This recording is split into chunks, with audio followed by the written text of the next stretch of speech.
আমি আমার যুবক কিশোর যুবতী কিশোরী ভাই বোনদের বলবো, সমাজ তোমাদের পক্ষে নয়, ঈমান চুরির পক্ষে। পিতামাতা তোমাদের ছেড়ে দিয়েছেন, তবে অন্তত নিজেদের ভবিষ্যতের দিকে তাকিয়ে, দুনিয়ার ভবিষ্যৎ আখিরাতের ভবিষ্যতের দিকে তাকিয়ে নিজেরা সাবধান হও। দুনিয়াতে অপরাধ হবে, পাপ হবে, অন্যায় ভুল হবে, তবে দুটো বিষয় খুব ভালো করে মনে রাখো। নামাজটা কখনো ছেড়ো না।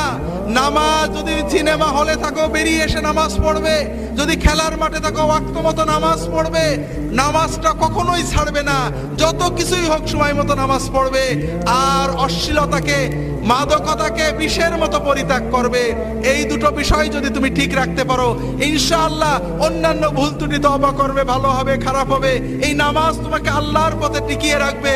এবং ইনশাআল্লাহ তোমার বয়স যখন 50 হবে, তুমি নিজে অনুভব করবে এই দুনিয়ার জমিন